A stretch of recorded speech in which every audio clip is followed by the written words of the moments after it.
آلات رائج تھے، ان کو کٹورے کہیں یا ان کو بالٹیاں کہیں یا ان کو کچھ بھی کوئی بھی نام آپ دے دیں۔ تو زیادہ مشہور عہد نبوی میں دو چیز تھی، ایک سائے عراقی، ایک سائے نبوی۔ تو یہاں پر جتنے شرعی احکام ہیں اس میں معتبر کیا ہے؟ سائے نبوی علی صاحب الصلاۃ والتسلیم۔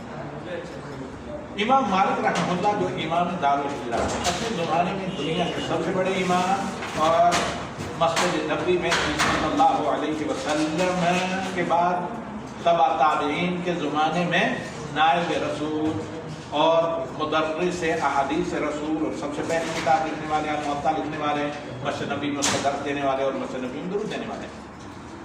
امام مالک رحمہ اللہ سے پوچھا گیا کہ یہ سا ہے کیا، اس کا وزن کتنا ہے؟ تو امام مالک رحمہ اللہ نے کہا کہ 5 رطل اور ثلث رطل، یعنی 5 رطل اور 1 رطل کا تہائی رطل۔ تو بعض لوگ اس زمانے میں تھے جو طلاب علم، کہا کیا آپ امام قوم کی مخالفت کریں گے؟ تو کہا کیا تمہارا مقصد کیا؟ کہا امام ابو حنیفہ رحمہ اللہ کہتے ہیں کہ 8 رطل اور کچھ 8 یا ثلث رطل، 8 رطل سے زیادہ ہے، آپ کہہ رہے ہیں 5 رطل۔ دیکھیے امام اللہ تعالیٰ رحمت کرے، امام مالک رحمہ اللہ نے یہ نہیں کہا کہ ہاں میں کہہ رہا ہوں۔ جو طالب علم تھے مسجد نبوی میں، ظاہر بات ہے کوئی کسی صحابی کا پوتا تھا، کوئی کسی کا پرپوتا تھا، کوئی کسی کا کسی بھی اعتبار سے نواسا وغیرہ تھا، تو سب کے گھر مسجد نبوی کے آس پاس تھے، اور وہی گھر تھے جو گھر نبی صلی اللہ علیہ وسلم کے زمانے میں تھے۔ ان گھروں کے اندر وہی پیمانے تھے جو ابھی پرانے نہیں ہوئے تھے، چاہے مٹی کی ہوں چاہے تانبے کے ہوں، چاہے اس زمانے میں ان تمام جو بھی استعمال ہوتے تھے پیمانے وہ تھے لکڑی کے۔ تو امام مالک نے کہا فلاں تم اپنے گھر سے سا لے کر آؤ جو نبی صلی اللہ علیہ وسلم کے زمانے سے جو تمہارے باپ کا ہے۔ کہا فلاں تم اپنے دادا اور نانا کا لے کر آؤ فلاں۔ یہاں تک کہ راوی کہتے ہیں کہ امام مالک رحمہ اللہ کے پاس مسجد میں، یعنی مسجد نبی میں، یا جہاں فتویٰ دے رہے تھے، فتویٰ وہیں دیتے تھے مسجد نبی میں، 8 1 2 نہیں 4 شاید کافی ہوتے ہیں، 8 پیمانے جمع ہو گئے۔ کہا یہ سارے کے سارے نبی صلی اللہ علیہ وسلم کے زمانے کے سا ہیں جن میں ہم پیمائش کر کے زکوٰۃ الفطر یا فطرانہ دیا کرتے تھے۔ تو امام مالک رحمہ اللہ کہتے ہیں، راوی کہتے ہیں کہ امام مالک رحمہ اللہ نے ایک نہیں 10 یوں یہ، یعنی 8 کے قریب وہ آئے جو نبی صلی اللہ علیہ وسلم کے عہد سے مسجد نبی کے آس پاس کے گھروں میں موجود تھے۔ کوئی کسی صحابی کا پوتا تھا، کوئی نواسا تھا، کوئی بھتیجا، کوئی کچھ کا، سب کو دیکھا گیا، ان میں سے کوئی بھی 5 رطل اور ثلث رطل سے زیادہ نہیں تھا۔ سب کا وزن کتنا تھا؟ 5 رطل، 5 رطل اور 1/3 رطل۔ اب ان کو امام مالک رحمہ اللہ نے جمع کیا کا دیکھ لیا نا، تو یہ سائے نبی ہے، نبی صلی اللہ علیہ وسلم کے سا کا وزن یہ۔ اب آتے ہیں ہم یہاں، یہ 5 رطل اور ثلث رطل موجودہ دور میں اس کا وزن کتنا ہوتا ہے؟ اب آپ کے سامنے یہ ثابت ہو گیا اس تحقیق سے کہ اس سے مراد حجازی سا ہے جو مدینہ میں اور مکہ میں رائج تھا، نہ کہ عراقی رطل یا عراقی سا۔ تو یہاں پر یہ جو میں بتا رہا ہوں یہ تحقیقی تھیسی یا ام القرآ کی کئی دہی 4 دہی پہلے لکھی جانے والی، تو اس میں ان حجازی سا جو تھے قدیم زمانے میں 5 رطل اور 1/3 رطل، 5 رطل ثلث رطل کا کیا وزن ہوتا ہے، تو ملی کے ساتھ میں آپ کو یہاں پر بتا رہا ہوں کہ اگر گندم کتنی ہو تو اس کا وزن کتنا ہوگا۔ اب نوٹ کریں برائے کرم آپ سب بھی جن کو اس سلسلے میں تھوڑا سا کیا تھا شک یا شبہ تھا آپ لوگوں کو۔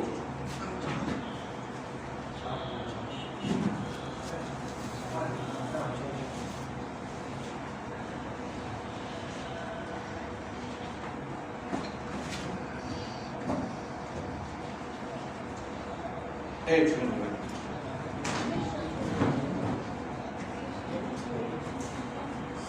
تو یہاں پر معاف کیجیے گا، میں یہ عرض کر رہا تھا کہ یہ بات ثابت ہو چکی کہ عہد نبوی کا جو پیمانہ تھا سا کا، جس سے زکوٰۃ الفطر اور دیگر چیزیں اناج وغیرہ کو پیمائش کیا جاتا تھا، ناپا تولا جاتا تھا، تو اس کا وزن کتنا تھا؟ 5 ریتل 16 ریتل، 5 ریتل اینڈ 1/3 ریتل۔ اب اس کا جب ام القریٰ میں جہاں یہ تحصیل وغیرہ لکھی گئی، ریسرچ کے شعبے میں حجازی سا وغیرہ عہد نبوی کے اعتبار سے 5 ریتل اور 1/3 ریتل کا، یا 5 ریتل اور 116 ریتل کا حساب لگایا گیا، تو جو کامن چیز اس زمانے سے لے کر اب تک تقریباً چلی آئی ہے وہ کیا ہے؟ کوئی گندم۔ تو اب گندم کو وزن کیا گیا 5 ریتل کتنا؟ 116 ریتل، اور اسی طرح اس سائے نبی کو اللہ کے نبی صلی اللہ علیہ وسلم کے زمانے میں جو سا تھا 5 اور 16 ریتل کا، اس کو لا کر اس میں گندم ڈالی گئی دونوں طریقے سے۔ تو گندم کتنی ہوئی؟ 2 کلو 175 گرام۔ نوٹ کریں جی، 2 کلو 2 kg 175 گرام، یا آپ یہ کہہ سکتے ہیں 2175، یعنی 2175 گرام، یا یہ بھی آپ کہہ سکتے ہیں 2175 گرام۔ مختصر یہ کہ 2 کلو 175 گرام آج کا جو رائج وزن ہے یہ ہوتا ہے ایکول کیا؟ 5 ریتل اور 1/3۔ تو لہذا گندم کا وزن کتنا ہوتا ہے؟ 2 کلو 175 گرام۔ یہ ہے سا، نہ 2.25، نہ 2.5 اور نہ 3، یہ جتنا بھی کہا جاتا ہے احتیاط۔ جبکہ گندم کے بارے میں اگرچہ زیادہ صحیح روایات ہیں کہ نبی صلی اللہ علیہ وسلم کے دور میں نصف سا گندم کا دیا گیا، کیونکہ گندم کی قیمت زیادہ تھی، لیکن صحیح روایت یہ ہے کہ معاویہ رضی اللہ تعالیٰ عنہ کے زمانے میں گندم کا آدھا سا، بالخصوص سمرا شام، جو شام کی گندم تھی شاید مہنگی ہوتی تھی، لیکن ابو سعید خدری نے کہا کہ نہیں، ہم گندم ہو یا کوئی اور چیز، جتنا اناج ہے سب کا 1 سا زکوٰۃ الفطر دیا کریں گے، جس طرح عہد نبی صلی اللہ علیہ وسلم میں دیا کرتے تھے۔ اب میرے سامنے حضرات خواتین، محبین و محبوبین، جنہیں اعتراض ہے ہماری باتوں پر، جنہیں نہیں ہے، اور جن کو شاید بڑے جرات کے ساتھ اعتراض ہوتا ہے، وہ میرے اپنے گھر والے یا اپنے لوگ ہوتے ہیں، کیونکہ وہ دوسروں کے مقابلے میں زیادہ جری ہیں۔ تو اب آپ لوگوں کے سامنے ہم ایک طریقہ آسان سا رکھتے ہیں کہ کس طریقے سے آپ بالکل عہد نبوی کے سا کے مطابق دے سکتے ہیں، اس سے تاکہ کم نہ ہو، کوتاہی تقسیم سے بچیں۔ باقی آپ کی مرضی ہے بھائی، 10 کلو دے، پورا ایک 45 کلو کا یا 1 من کا بستہ کسی فقیر کے گھر پہنچا دیں، کوئی حل نہیں، لیکن کس سے کم نہیں ہونا چاہیے، 1 سا سے کم نہیں ہونا چاہیے۔ اب یہ بات معلوم ہوگی کہ جو رائج گندم ہے آج کل دنیا میں، اس کا وزن 2 کلو 175 گرام 1 سا ہوتا ہے۔ اتنی گندم تولیں، یہ کسی بھی برتن میں ڈال کر پہلے میں نے کہا وہاں نشان لگا دیں، چاہے اس سے مارکر سے نشان لگا دیں، بہتر ہے کہ کوئی بھی کسی بھی چیز سے، میٹل کی کسی چیز سے نشان لگا دیں، وہ ہمیشہ باقی رہے، یا لکڑی کا اس طرح کا پیمانہ بنوا لیں، یا کہیں بھی جا کر میٹل یا دھات کا پیمانہ بنوا لیں، جو اس پر لبالب 2 کلو 175 گرام گندم جس میں سماتی ہو، پھر اس کو نکال دیں۔ آپ کو چاول دینے تو چاول ڈالیے، چاہے 3 کلو کیوں نہ ہو، جتنے باریک دانے چاول کے ہوں گے اتنا ہی زیادہ آئے۔ اور یہ بات نوٹ کر لیں کہ وزن بتانا سا کا یہ سراسر 100% عمومی جنرلی طور پر وزن بتانا کہ چاول بھی 3 کلو اور کھجور بھی 3 کلو، مشمش بھی 3 کلو، گندم بھی 3 کلو، آٹا بھی 3 کلو، فلاں چیز بھی، باجرہ بھی 3 کلو، جو کچھ کھایا جاتا ہے 3 کلو، یہ سراسر غلط ہے، کیونکہ یہ ایک پاٹ ہے، ایک برتن ہے، سا ایک پیمانہ ہے، اس میں جتنی ہیوی باریک دانے والی اناج ڈالی جائے گی اتنا ہی اس کا وزن زیادہ ہوگا۔ اور جتنی کوئی ہلکی بڑے گرین بڑے دانے والے اناج کو بڑھا جائے گا اتنا ہی اس کا وزن کم ہو جائے گا. اب بعض قسم کے ڈرائی کھجور ہوتے ہیں جن کو شوارا آپ کہتے ہیں, وہ ڈالیں گے ہو سکتا ہے 1 کلو میں صاف ہو جائے یا 1.5 کلو میں صاف ہو جائے. اسی طرح ایک بعض اس طرح کے اناج ہیں جن کا وزن ذرا ہیوی ہے, جیسے مکئی ہے. مکئی ہو سکتا ہے 1.5 کلو میں صاف ہو جائے, کیونکہ مکئی کی بعض قسمیں ایسی ہیں جن کا وزن بہت ہیوی ہوتا ہے. تو اب آپ نارمل جو پوری دنیا میں ہے, جس کو آپ پنجابی گندم کہیں یا یوکرینی گندم کہیں یا کچھ بھی, یا یہاں پر قسیم وغیرہ کی جو گندم ہے جس کو بلکہ حدیث میں سمراء شام کہا گیا ہے, غالباً وہ ذرا سیاہ مائل ہوتی تھی, اس لیے اس کا نام سمراء شام رکھا عہد نبوی میں, جو شام سے گندم آتی تھی. کوئی بھی گندم آپ لے لیں, اس کو 2 کلو 175 گرام تولیں, اس کے بعد جس برتن میں ڈالیں یا اسی سائز کا ایک برتن بنا لیں, آپ کو جو بھی دینا ہو, چاول دینے ہو, مکرونے دینے ہو تو اور کم وزن کے پڑیں گے, کیونکہ وہ تو اندر سے کھوکھلے ہوتے ہیں. تو کوئی بھی اناج یا کوئی بھی غذا یا کوئی بھی قوت, کوئی بھی کھانا آپ اس سا کے اندر ڈالیں, جتنا بھی وزن ہو دے دیں, اور اس وزن کی پریشانی اور جھنجھٹ میں نہ پڑے. یعنی کم از کم اس کا وزن اگر آپ گندم کے حساب سے لگائیں تو یہ ہے 2 کلو 175 گرام. چاول کچھ زیادہ ہو سکتے ہیں, جتنے باریک ہوں گے جتنا کا وزن دانا ہوگا.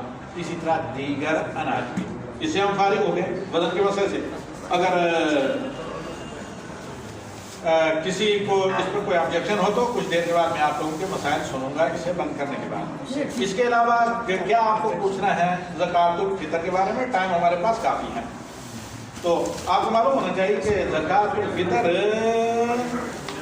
کیا ہے, فرض ہے, لیکن بعض چیزیں مختلف ہیں اور بعض چیزیں متفق ہیں.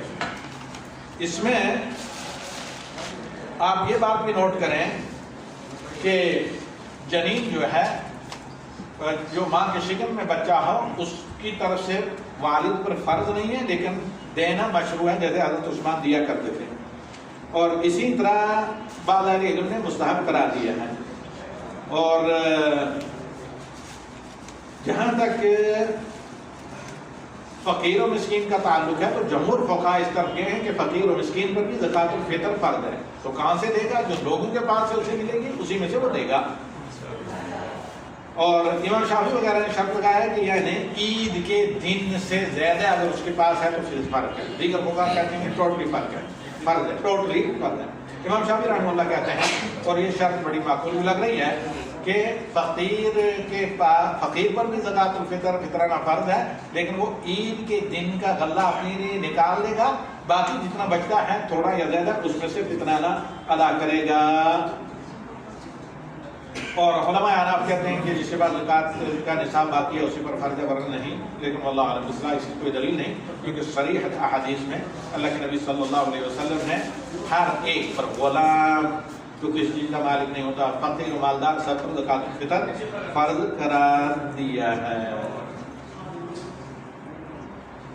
تو اب مقدار میں بتا چکا ہوں کتنی. جمہور فقہاء اس طرح گئے ہیں کہ کوئی بھی صنف کھانے کی کیوں نہ ہو, اس سے یا ایک سا, کوئی جو وزن میں بتا چکا ہوں گندم کا, اس گندم کے وزن کے پیمانے میں کوئی بھی چیز ڈال دیں جتنا بھی وزن ہو, چاہے کم ہو یا زیادہ ہو. اب میں سمجھتا ہوں کہ اس موضوع پر اتنا یہ کافی ہے. صرف آخری نقطہ ہم بیان کر دیتے ہیں کہ اگر زکوٰۃ الفطر میں تاخیر ہو جائے, عید کی نماز سے پہلے بندہ نہیں دے سکتا, اور آج کل راتوں کو لوگ جاگتے ہیں اور صبح کو سوتے رہتے ہیں, شاید کثرت سے مسائل کا سامنا ہوتا ہے, تو امام شافعی اور جمہور فقہاء کہتے ہیں کہ نماز عید سے مؤخر کرنا یہ مکروہ ہے. اور یعنی نکالنا کفایت کرے گا, اگرچہ عید کے دن کے آخر تک مغرب تک کیوں نہ نکال دے. اور ابن رسن کہتے ہیں کہ علماء اسلام اس بات پر متفق ہیں کہ عید کے دن سے لیٹ کرنا حرام ہے. اور امام ابن حزم ظاہری رحمہ اللہ کہتے ہیں کہ عید کی نماز سے لیٹ کرنا حرام ہے. خیر اللہ کے نبی صلی اللہ علیہ وسلم نے کہا کہ عید کی نماز کے بعد جو دیتا ہے عام صدقہ ہے, اس سے پہلے ہی صدقۃ الفطر قبول ہوتا ہے. جہاں تک زکوٰۃ الفطر ہے کن کو دی جائے, تو فقراء و مساکین کو فقط, اور یہ بھی کہا دیا گا کہ زکوٰۃ کے جو مستحقین ہیں 8 ان سب کو دیا جائے گا, لیکن زیادہ راہ صحیح ہے کہ فقراء مساکین, تاکہ عید کے دن وہ محتاج نہ رہیں. اور جہاں تک سا کا تعلق ہے تو جمہور فقہا اسی طرح کے ہیں جو امام مالک رحمہ اللہ کی تحقیقی بات یا تحقیقی فتویٰ ہے, 5 ارتال اور 16 سے عراقی, جیسے کہ مالک بن انس نے کہا, اور یہی رائے تھا مدینے کے بھی اندر. اور علماء عراق وغیرہ کہتے ہیں 8 ریتل وغیرہ. اب آخری ہمارا پوائنٹ اس موضوع پر, جہاں تک جن پر صدقۃ الفطر فرض ہوتا ہے, تمام علماء اسلام اس بات پر متفق ہیں, اجماع ہے کہ یہ صرف مسلمانوں پر زکوٰۃ الفطر فرض ہے. کسی کافر کو آپ نہیں کہیں گے ساتھی کو کہ آپ بھی دیں. اور کیا کافر جو غلام ہے کسی مسلمان کا, کافر اگر غلام ہے کسی مسلمان کا, کیا اس کی طرف سے مالک زکوٰۃ الفطر ادا کرے گا, صدقہ الفطر؟ اس سلسلے پر اہل علماء کا اختلاف ہے. جمہور کہتے ہیں کہ نہیں, کافر اگر غلام ہے تو اس کی طرف سے مالک پر واجب نہیں. اور عطا اور امام نقی سوری اور حنیفہ اسحاق بن راہوی نے کہتے ہیں کیا مملوک کی طرف سے مالک پر واجب ہے. یہی راجح ہے, کیونکہ اس میں ایک حکمت ہے کہ فقراء کا فقراء کو عید کے دن دست دراز کرنے سے مستغنی کیا جائے, یعنی فقراء مستغنی ہوں. اور اب اگر یہ کہیں گے کہ کافر غلام کی طرف سے مالک کے اوپر فرض نہیں ہے, تو پھر اکثر لوگ اپنے مسلمان کے بجائے کافر ملازمین کو رکھنے لگے ہیں, کافر غلام, جیسے بہت سی جگہ ہوتا ہے. ہر جگہ بعض جگہ ہاؤس مینٹ اور ڈرائیور بعض لوگ اس لیے کافر کو ترجیح دیتے ہیں کیونکہ وہ سستے پڑتے ہیں. تو لہذا ان تمام علل کو مد نظر رکھنا چاہیے. اگر کافر خادم بھی ہو تو اس کی طرف سے مسلمان مالک کو دینا پڑے گا, اگر اس نے رکھا ہوا پر یزو کا وبالا امری ہے. اور اس پر ہم اتفاق کرتے ہیں جو کچھ اس میں کہا گیا سنا گیا, اگر یہ حق ہے تو اللہ کا فضل اور اس کی توفیق سے, اگر